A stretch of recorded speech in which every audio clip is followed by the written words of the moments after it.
हाँ तो दोस्तों, कैसे हैं आप सब। स्वागत है आप सभी का आपके अपने YouTube चैनल रूट इंग्लिश पर। दोस्तों, जैसा कि आप सभी जानते हैं, हम कई दिनों से मॉडल वर्क्स पढ़ रहे हैं और इस वीडियो में भी आपको मॉडल वर्क पढ़ाने वाला हूं। लगभग मॉडल वर्क खत्म होने वाली हैं। जैसे ही मॉडल वर्क्स खत्म हो जाएंगी, मैं MP बोर्ड के लास्ट 5 ईयर्स में 9th, 10th, 11th और 12th जितने भी क्वेश्चन मॉडल वर्क से रिलेटेड पूछे गए थे, उसकी एक PPT तैयार करके, एक फाइल तैयार करके आपको सारे मॉडल वर्क कवर कराऊंगा, सारे के सारे क्वेश्चन प्रैक्टिस कराऊंगा, जिससे आपके एग्जाम में एक भी मॉडल वर्क के क्वेश्चन गलत ना हो। आज इस क्लास में हम विल हैव टू और विल बी एबल टू के बारे में बात करने वाले हैं। सबसे पहले देखते हैं कि विल हैव टू क्या बोलता है। देखिए दोस्तों, विल हैव टू आपको जब भी दिख जाए तो आप बोलोगे करना पड़ेगा। कोई भी काम हो सकता है वो। दोस्तों, जैसे कि मुझे वीडियो बनानी पड़ेगी तो मेरे लिए मैंने लगा दिया पड़ेगी। मुझे वहाँ जाना पड़ेगा, मुझे बच्चों को पढ़ाना पड़ेगा। पढ़ेगा का सेंस आ रहा है, लेकिन बच्चों को पढ़ाना पड़ेगा। मुझे वहाँ जाना पड़ेगा, जाना। मुझे पानी पीना पड़ेगा क्योंकि मैं प्यासा हूँ। मुझे खाना खाना पड़ेगा, भूख लगी है तो खाना पड़ेगा। तब भी ऐसा कुछ लगे कि आपको कुछ करना पड़ रहा है, पड़ेगा ही वो चीज़, तो आप क्या लगाओगे, विल हैव टू। जैसे मैंने हिंदी में लिखा हुआ करना पड़ेगा। कुछ भी हो सकता है, नाचना पड़ेगा, गाना पड़ेगा, कूदना पड़ेगा, खेलना पड़ेगा, कुछ भी हो सकता है दोस्तों। मैंने यहाँ पे आपके लिए 4 सेंटेंसेस रखे हुए हैं, 4 टाइप। पहला अफर्मेटिव, दूसरा नेगेटिव, तीसरा इंटरोगेटिव और चौथा आपका WH इंटरोगेटिव। एक ही सेंटेंस के मैंने सारे टाइप बना दिए हैं, जो कि आपको सेंटेंस फॉर्मेशन करने में बहुत ज़्यादा हेल्पफुल रहेंगे। सबसे पहले देखेंगे दोस्तों, हिंदी में क्या लिखा है, मुझे अंग्रेजी पढ़ाना पड़ेगा।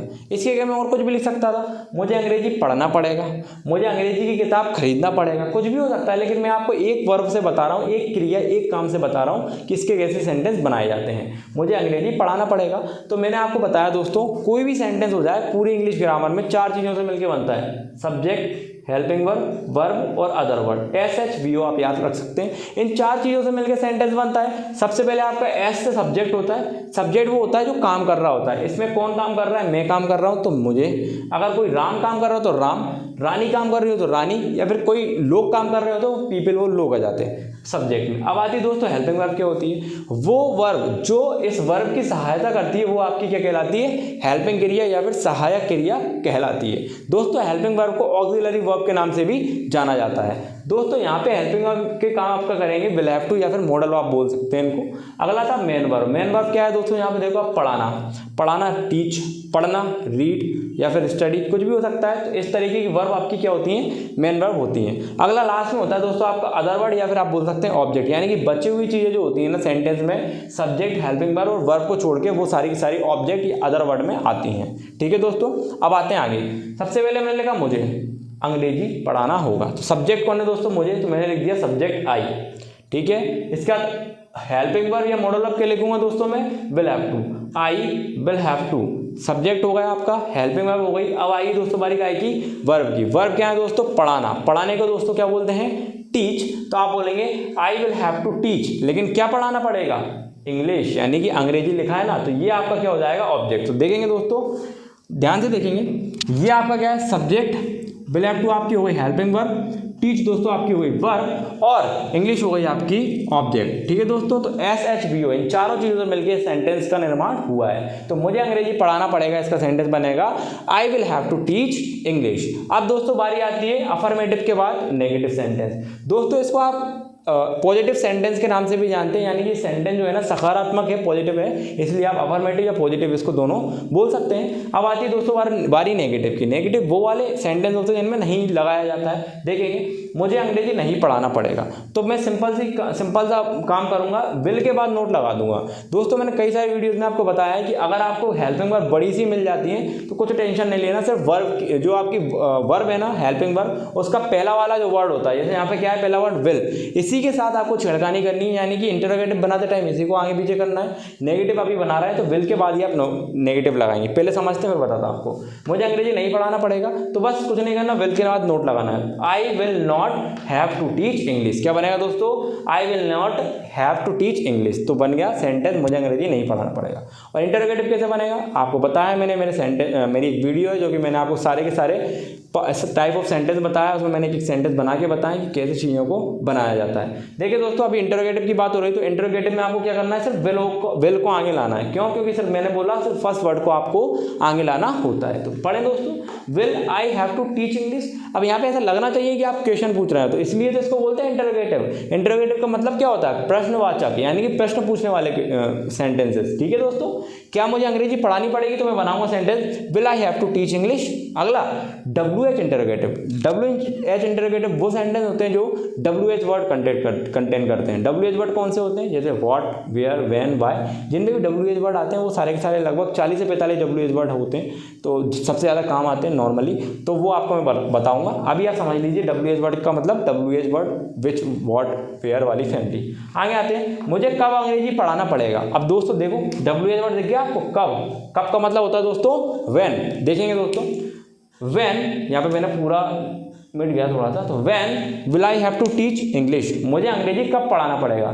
दोस्तों इंटरोगेटिव और डबल इंटरोगेटिव में ज़्यादा कुछ अंतर नहीं होता है। इंटरोगेटिव सेंटेंस सिर्फ प्रश्नवाचक होते हैं, WH इंटरोगेटिव जिनमें आपको सिर्फ WH वर्ड का यूज़ कर लेना होता है। इसमें एक छोटा सा कॉमन अंतर होता है, आप इनके आंसर यस और नो में दे सकते हैं, इसके आंसर आप यस और नो में देना चाहें तो दे सकते हैं, नहीं देना चाहें तो दे सकते हैं। यहाँ पे जैसे मैंने बोला will I have to teach English, क्या मैं इंग्लिश पढ़ा सकता हूँ या फिर मुझे क्या इंग्लिश पढ़ाना पड़ेगा, तो आप आंसर बोल सकते हो यस तो मैं इंग्लिश पढ़ाना पड़ेगा, नो नहीं पढ़ाना पड़ेगा। यस और नो में इसके आंसर आप दे सकते हो, पूरा बोलने की जरूरत नहीं है। जैसे कई बार हम बच्चों से नाम पूछते हैं, बेटा व्हाट इज योर नेम, तो आप यहाँ पे व्हाट लगा रहे हो, क्या लगा रहे हो दोस्तों, व्हाट लगा रहे हो। ठीक है, तो व्हाट लगा रहे हो तो इसका मतलब आंसर यस और नो में वो नहीं देगा, वो बोलेगा माय नेम इज आदर्श। जैसे मेरे से किसी ने पूछा तो मैं क्या बोलूँगा दोस्तों, माय नेम इज आदर्श। तो इस टाइम पे क्या हुआ, मैंने आंसर यस और नो में नहीं दिया, तो WH व्हाट लगा था तो मैंने बोला WH इंटरोगेटिव है। लेकिन कोई ना पूछा मेरे से इज योर नेम आदर्श, क्या तुम्हारा नेम आदर्श है, तब उस टाइम पे देखिएगा दोस्तों वो सेंटेंस सिर्फ इंटरोगेटिव होगा, तो मैं बोलूँगा यस, मैं बोलूँगा हाँ मेरा नाम आदर्श है,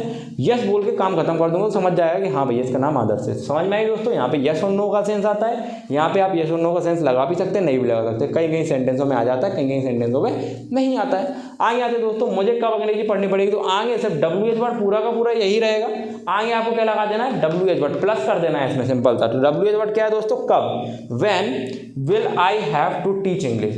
अब कब की जगह पे कुछ भी हो सकता है, मुझे क्या पढ़ाना पड़ेगा, अंग्रेजी हटाना पड़ेगा ना, फिर क्या लगाओगे, तो what will I have to teach, फिर इंग्लिश हट जाएगा। मुझे कहाँ इंग्लिश पढ़ाना पड़ेगा, तो कहाँ के लिए वर्ड होता है आपका वेयर, तो where will I have to teach English. ठीक है दोस्तों, आई होप आपको विल हैव टू यहाँ पे क्लियर हुआ होगा। अब बढ़ते हैं दूसरे मॉडल वर्ब पे, जिसका नाम है दोस्तों क्या, विल बी एबल टू। देखेंगे दोस्तों विल बी एबल टू क्या होता है।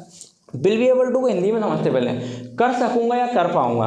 जैसे आपने बोला यार मैं उसकी शादी में जा पाऊंगा, मैं अपना होमवर्क कंप्लीट कर पाऊंगा, मैं इंग्लिश बोल पाऊंगा, मैं यूट्यूब पे वीडियोस बना पाऊंगा, मैं वीडियोस अपलोड कर पाऊंगा, मैं अच्छा सा थंबनेल क्रिएट कर पाऊंगा।